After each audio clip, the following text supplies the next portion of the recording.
another vector space. And I never told you what those vector spaces were. So, since the Laplace transform maps one space to another, let's talk about jeepers, I can't think. Let's talk about the functions that are in the first vector space. What functions have quality that they can be Laplace?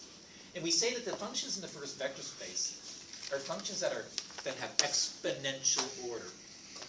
And a function's got exponential order, like this function f, as long as in absolute values is bounded above by some exponential function like that. Oh, maybe not. Actually, maybe the coefficients are a little different. As long as there's an exponential function with coefficients, I don't know, how about alpha and beta? That's a number bound for the absolute value of your function for all values of t. We say the function's of exponential order, and therefore we can Laplace it. For example, look at a function like this.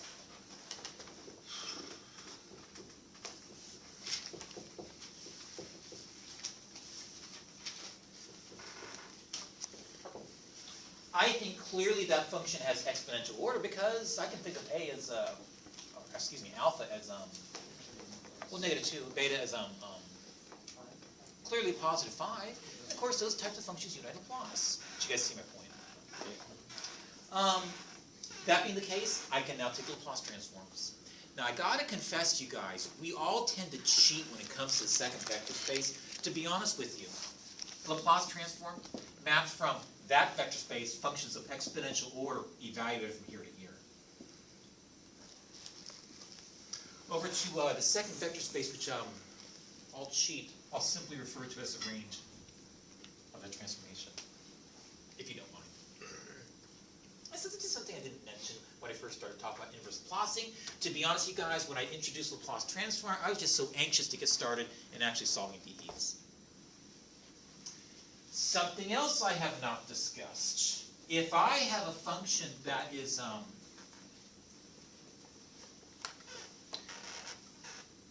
it's just not coming to my mind. That's the word I'm thinking of. Periodic? What is a periodic function? Trigonometric functions are perfect examples of periodic functions, but it's not all of them. So what is the quality that a periodic function has? Oscillates or repeats itself, whatever that pattern might be. So I think a function is periodic if f of t is equal to f of t plus p for some value p, for some constant p.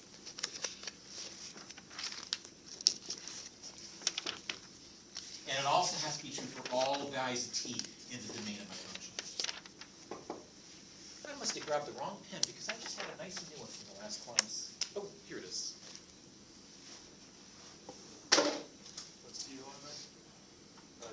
Domain of f. As a matter of fact, if I can find the smallest such value p for which this is true, given a function f, I will refer to that as a period of my function. It's just that if my function f is periodic, I do indeed have a Laplace transform for it. And for a periodic function, here's my Laplace transform. It's nothing more than 1 over 1 minus e to the negative s capital T times the integral from 0 to capital T of my f of t, e to the negative st dt. In other words, the integrand is the same with the Laplace transform. It's just that my upper bound integration is a finite value, and it's actually the period of my periodic function. Sorry, I should have said that. Uppercase t is a constant, the period of my function. Yes, Chris? Can you reiterate exactly what you just wrote? Can you say that one more time? Can you reiterate what you just wrote? You mean down here? Yeah. All I'm suggesting is that what's in the integrand's position for the Laplace of a periodic function is exactly what you see for my standard Laplace definition. The two things that change are, number one, that is a finite value for the upper bound. And it's an uppercase t, not a lowercase t. It's not my constant or my variable integration. And that uppercase t is nothing more than the period of my periodic function. It's also the case that the coefficient out here is what it is, not simply a 1. So that's how I know Laplace, the periodic function. You guys there? I'm not sure why we do that, but I'll take your word for it. No, I'm a mathematician. I don't want you to take my word for it.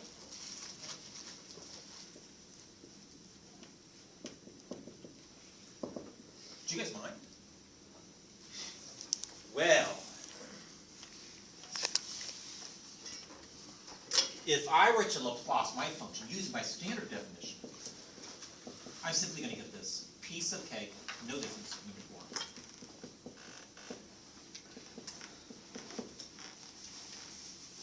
However, if the function really is periodic and has a period of t, can't I break this up? Can't I think of this as the integral from 0 to, how about t? Of all this stuff. Plus the integral from, T to 2t. yeah, t to 2t. Is t your periodicity? Yes, and I meant to say that again. I'm assuming that capital T is my periodicity, my period. Why do we And- go from t to 2t? What's that? Why do we go from t to 2t? Well, if my function is periodic at an interval of every t units, like a sine wave, then for the next period from t to 2p, I get the same image. The next piece from 2t to 3t, I get the same image. I just got this chunk of graph duplicated over and over again. Okay, so like from 0 to t, wouldn't you have that first chunk from 0 to t? Isn't it redundant to go from t to 2t? Like, aren't you just... See, I don't think it is, because whatever this values to, let's say, for example, I don't know, let's just call it big F of S. Oh, but shoot, that means this is going to be big F of S, or at least some constant times it. And I'm going to be adding all these together because I got the addition operation. Okay, so how come you don't go from, say, like 2t to 3t? Oh, I will. I just did it right again. As a matter of fact, I think all the way down to the nth term. Let me finish that sentence first. I said all the way down to the nth term. I've got from nt, whoops, hold it, that's n uppercase t, to n plus 1 uppercase t, of my f of t, e to the negative st, dt. What's next? Chris? What exactly is that? You mean this one right here? Yeah. Well, I think over here, the coefficient of big T is 0, then 1, then 1 to 2, then 2 to 3, then 3 to 4. I think this is a big string of integrals allowing n to range from 0 on up to infinity. It's all the non-negative integers, in other words. Oh, you're gonna have a limit. Well, yeah, in the end. In the end. You guys, I can't do this. There's a mistake on the board. Where is it? Where's my mistake? What? Well, on the left board, you have a coefficient out in front of the integral. Oh, no, Michael, that's right, but I'm going to try to prove that this is true. Oh, Since I claim this out of thin air, and I'm going to justify it. You guys, what's wrong with my last line, the last line? It doesn't go to infinity. Yeah, shouldn't you be See, I taking think the it limit? does. I You don't should think be it's a taking the finite limit, series. though, right? I think it goes on indefinitely. You guys see my point? So keep that in mind, there are infinite many terms here. Now let's see when I take a break. Pull out a nifty piece of scratch paper. And I'm going to talk about the evaluation of this particular interval. How about this one?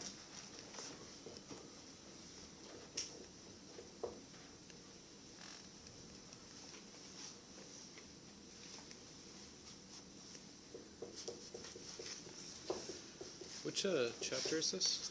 Or section? I have no idea. Maybe some point. Is this 7.9 or is it 7.8? 8, 9. Okay.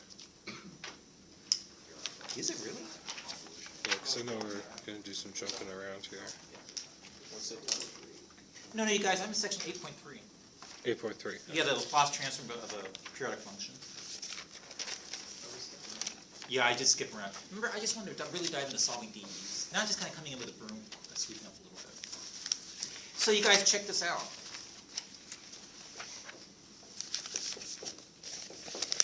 If I allow x to be equal to lowercase t, hold it, you guys, because I'm so tired, I'm more sloppy than usual. That's a little t minus n, big T. You check out something interesting that happens with this substitution. Because I think in the integrand's position, I'm left with my t is going to be replaced with, is that x plus nt? E to the negative s times little t, which is x plus big N, or n big T. I'm integrating with respect to x because dx and dt are the same. But check out my lower bound of integration. If I replace t with, if I replace my t's with expressions in x's, what's going to happen with the new lower bound of integration? Lower bound is t minus x. Say it again. The lower bound is t minus x. Override. Override.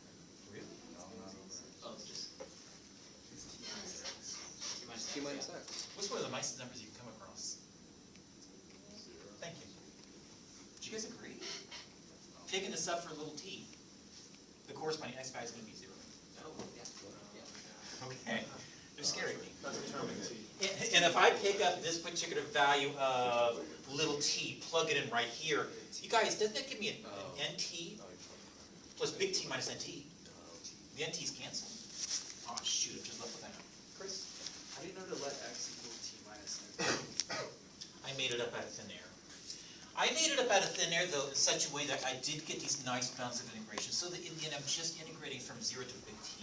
That's really how I chose it. So I may have been the one who put it on the board, but in my mind, that's what I'm thinking. So I can make that use.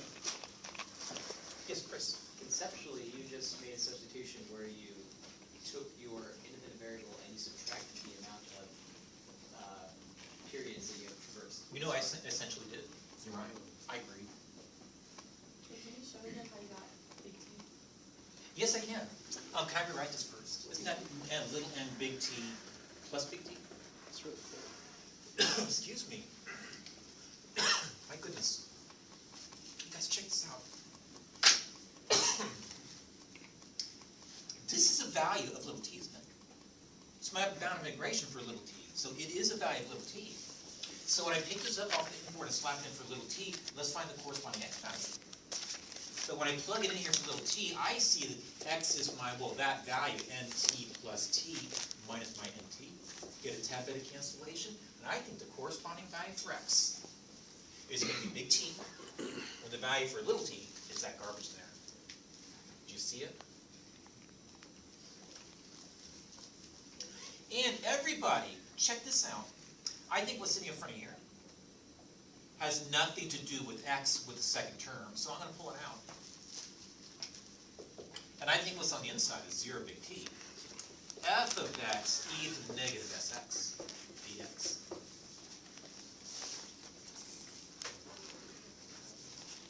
But what I am pulling out is going to be nothing more than my How can you just pull the nt out of the function? Ooh, what a good question. So can you guys imagine that little n is like on the square root of 2? So if little n is the square root of 2, let's go and check it out. When little n is the square root of 2. Oh, no, because... No, because little n is going to be a... Integer. Yeah, well, it's a non-negative integer. But that's a periodicity of my function. So I think f of x plus any multiple of the periods is going to give me f of x right now. It's a periodic function. Did you guys see it? But if I take a mathematical x right here, don't I get that one factor that has nothing to do with x? I can pull it out of the integram. Doesn't it look like this? Is everybody there? Okay, if you are, look what I get to do. I get to replace this first integral with, in terms of my x's, plugging 0 in for n. Does it give me a 1? Hold it. I meant 1 times sigma. And I'm going to pull the integral right out.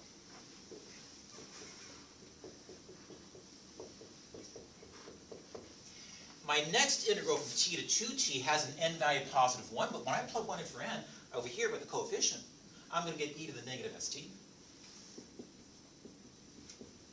times the same term integral, which I pulled out. If n is equal to 2, I'm going to be left with plus, excuse me, e to the negative 2st, all the way down to the nth term, which is going to have this as a factor.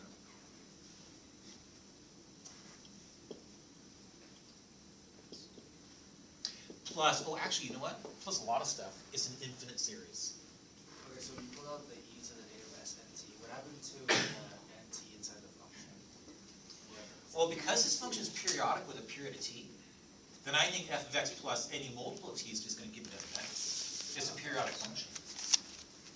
So who cares how many multiples of t I really add to x? I'm going to get the same thing. Even if n is equal to 0, it just says f of x is equal to f of x. And if you guys, yes, Chris. Sorry, you're probably going to say this. But go ahead. That's probably a convergent series, isn't it? What kind of series? Geometric. Geometric series, and it's infinite. Doesn't it evaluate to nothing more than an a over 1 minus r? Okay, sorry, I'm being silly. My A is equal to 1. And my R is equal to e to the negative st times the integral from 0 to t of my f of x, e to the negative x dx. So I've proven to you that that really has to be Laplace. Well, you didn't replace your x's yet. What was that? You didn't replace your x's yet. Oh, okay. It's just a dummy variable. Really? Oh, yes. It doesn't matter what you call it. Well, can I take that back? You really don't want to call it a variable that actually in one of your bounds of integration. Not that I have one, but if I did, then I kind of care about not putting that variable. But yeah, once you write the integral, who the heck cares what the variable is?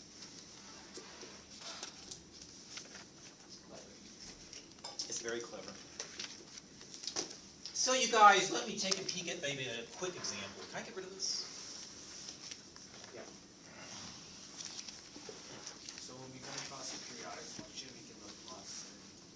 Yeah, and that's exactly how we're going to do it.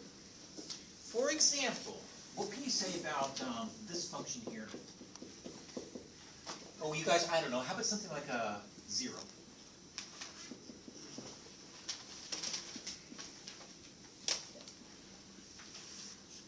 How about 1.2?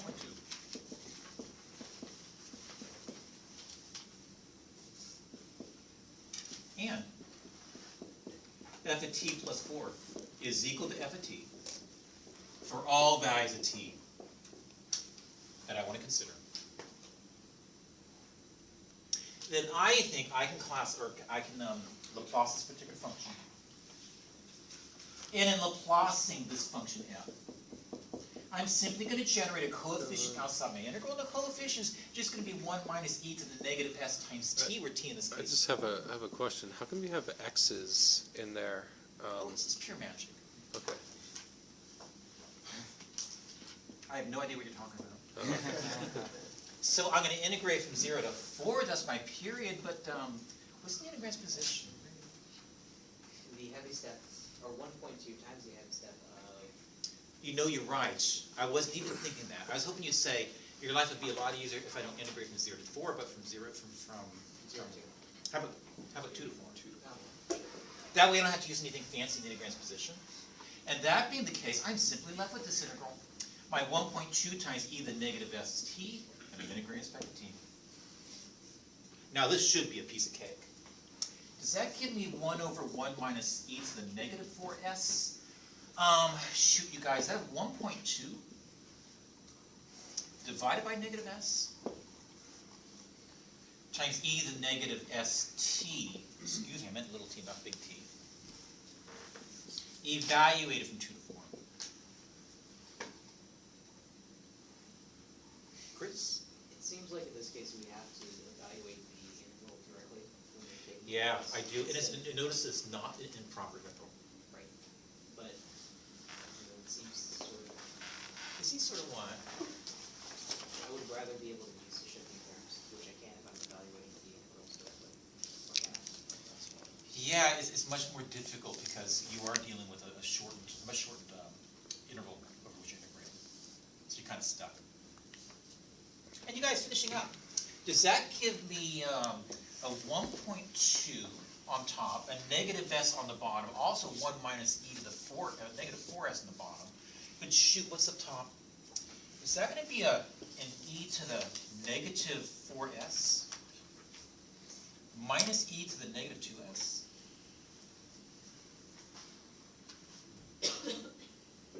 Oh, you guys.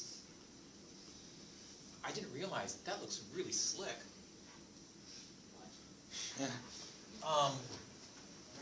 Oh, it's just math D so beautifully. Is that a 1.2? Can you factor that anywhere in? What do I want to pull out? What's left over? When you take a peek at the denominator, the factor nicely.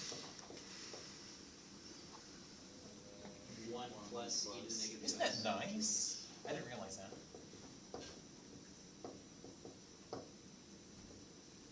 And with a tad bit of cancellation, does that finally leave me with 1.2 e to the negative 2s all over,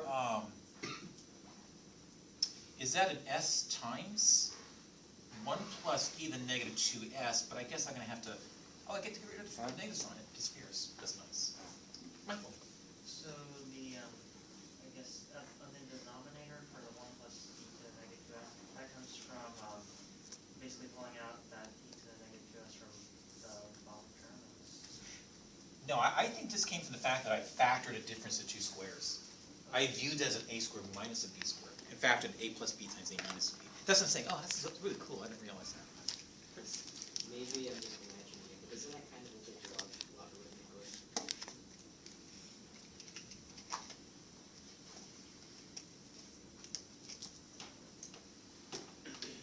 Very much.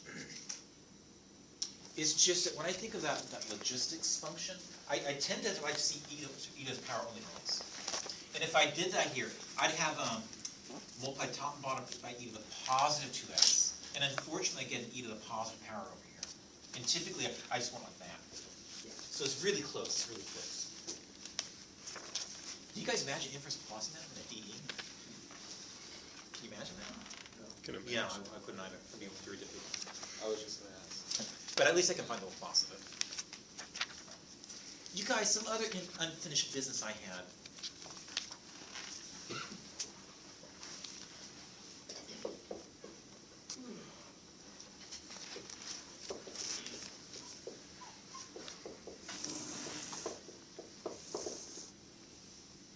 So you guys, let me show you what I want to do next.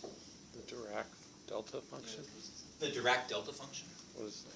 Oh, I'm going to show you. That's what I'm getting to next. Which part is this, or which You section? always have these complicated questions. I never know the answer to them. I know, it's I'm hard. teasing, I'm talking about specifically section 8.8. 8.8? Okay, so he titles it a little bit differently. His title is Impulsive Driving Terms, colon, the Dirac delta function. Impulsive driving terms? Yeah, let me tell you why he's got the title. Okay. Teenage drama. And then there's the convulsion integral. Is there some Convolution integral. Or the convolution integral. Yeah. That would be awesome. Dubstep. So you guys, let's just suppose I got a forcing function. A force is being applied to some system, and over some time interval, for example, a to a plus epsilon, the force is being applied. It might not be a constant force. But what I want to do is I want to talk about the impulse resulting from that force.